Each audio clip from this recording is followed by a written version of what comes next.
Hey, this is Manda Bunny. A couple people wanted to see a video of the base. They saw the pictures on Facebook, and a couple people asked that I record it. So I don't do this normally, so forgive me if it's weird or not done right. I googled it. We'll see how it turns out. So this is the base.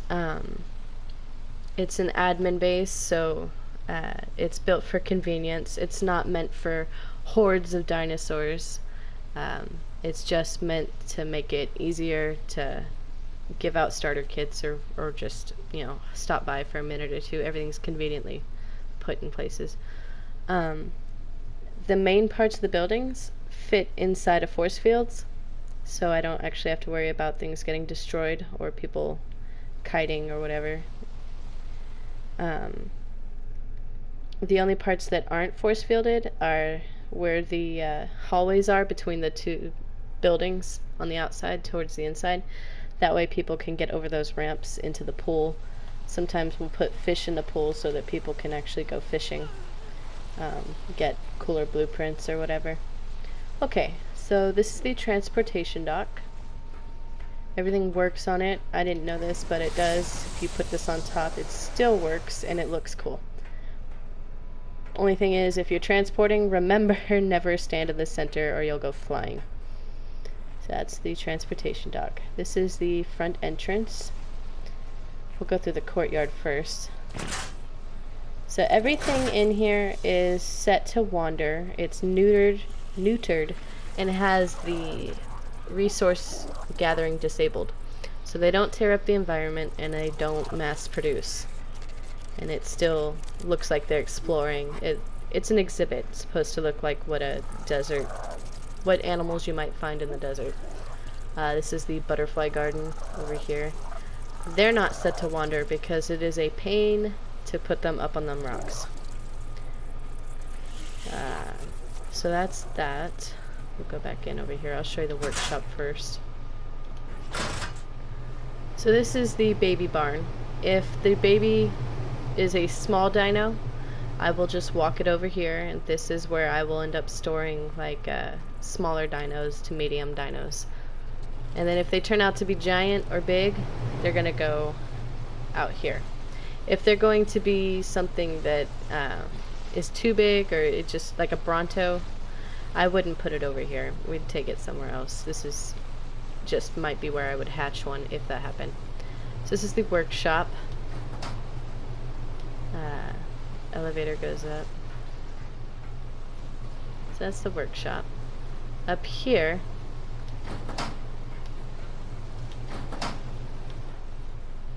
this is the flyer barn. This is where I'll put Terras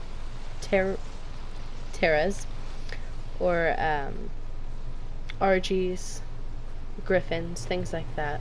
That's what will go in this room. This is for quetzals and wyverns. The big flying birds. They'll go up here. And again, with the force field up, I don't have to worry about anything really messing it up. I'd have the force fields down right now just because I'm doing a video, but normally they're up, so nothing flies through these open windows. And it gives it that temple look.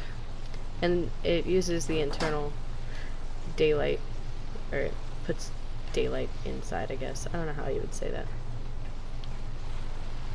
Okay, so that's the elevator.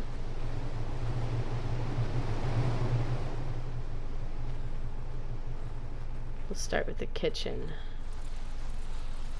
This is the kitchen. Everything you would need for a kitchen. I put clutter to make it look more lived in, and everything you would need right there in one room. This is the dining room, equipped with a fireplace. The entertainment room,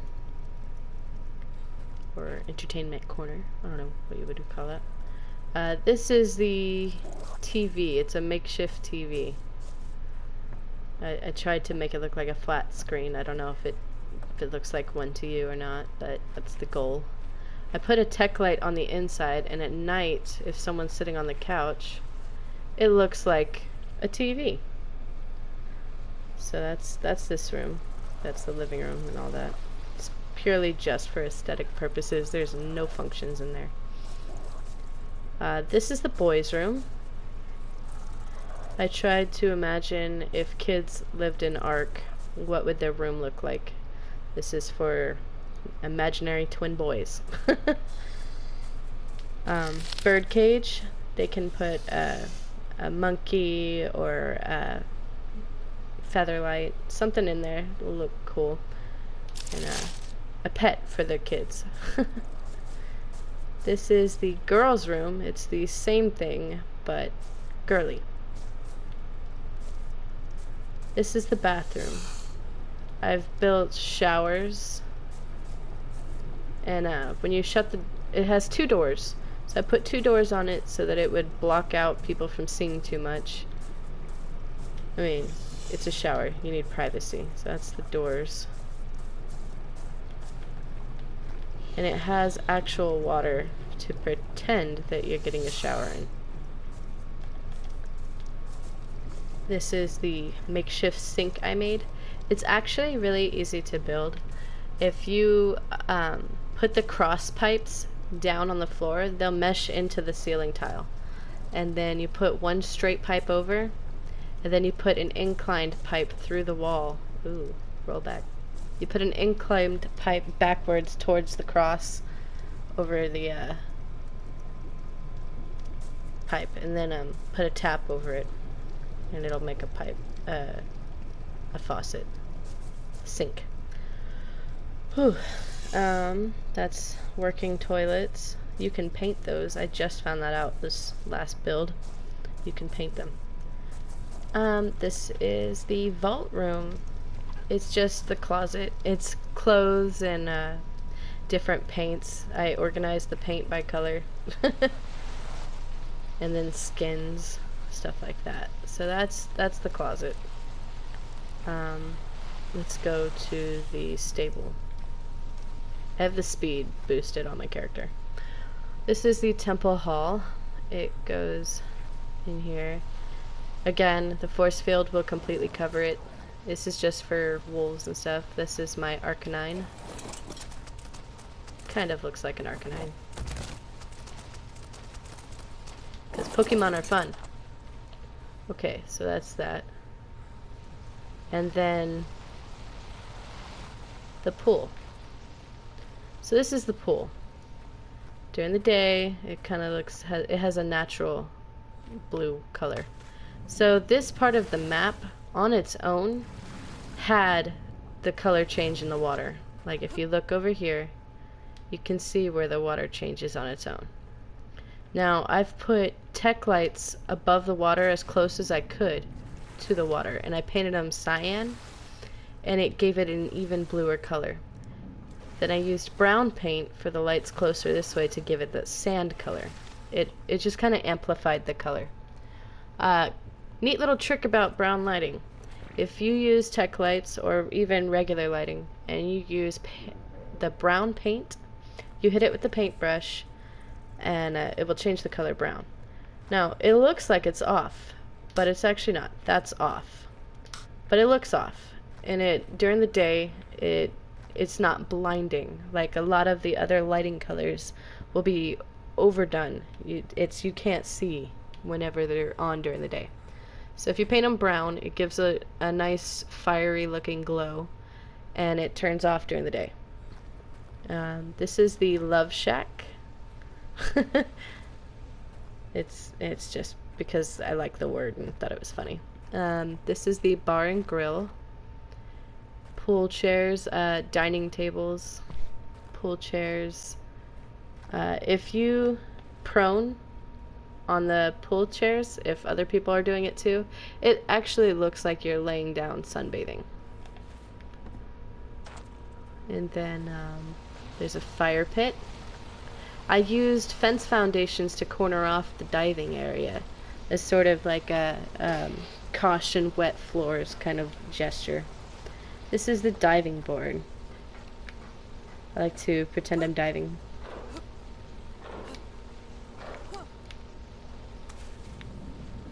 It's just goofy, and if you run, you get pretty far with that jump. I have swimming boosted too. All of the stuff on my character is super boosted right now because I just want to get from point A to point B really quick. A lot of the time I'm running around. See, that's what happens if you boost your character. It's too much. So that is the pool. Let's see. Oh, palm trees. I've made makeshift palm trees because there's no trees on this side. I tried not to touch the landscape very much. I left as much as I could out, but there's no palm trees, so I tried to make a palm tree right here. It looks like it came out of Minecraft. It's the best that I could come up with. If you have a better way of making a tree, please let me know. I would really enjoy to know that. So I'm going to turn it nighttime real quick so you can see the difference between the lights at night.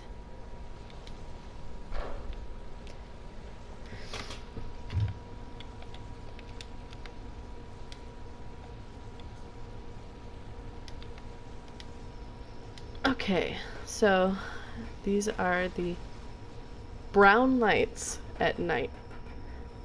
As you can see, it's still really nicely lit. We'll go out into the courtyard, you can really see it. It's beautiful. I have hidden lights in the plants and in the rocks, and you can't really see them from the outside, but they are in there. And I didn't have to ghost through the floor to do it. I just found the most thickest part of the plant or rock, and I hit it as close to the inside as I could. So that's the, it gives it a nice glow. There. We'll go outward and you can see it from up here. So that's that. That's the pool. See, even at night, it gives it that nice cyan glow.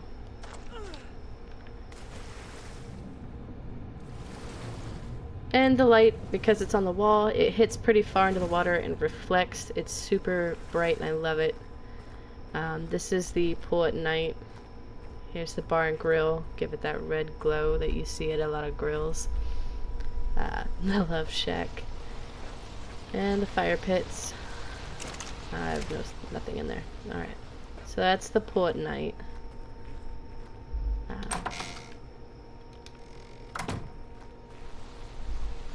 Oh, missed the door. That's what happens when you boost your character too high. This is the hallway at night. It's the same hallway, same lights, but it looks like it's on fire in some spots. I love it. It gives it a really nice glow. But it's not too much. This might be too much because I have way too many up. I'll have to take some down. So that's what that comes out like. It gives it a very nice indoor lighting color. That's too much light in one spot. I'll have to fix that. So that's that. There it is. There it is, the base. I hope y'all enjoyed it. I don't make videos very often. I just like to build and I like to paint. I'm gonna do a paint tutorial because a lot of people don't seem to know much about painting on console. I know a lot about it because I've spent a lot of time doing it. So I will try to make a video of that. If you have advice or tips on how to, you know, stumble around less in a video, please let me know. I would like to not annoy anybody. Alright, y'all. Take care. Have a good one.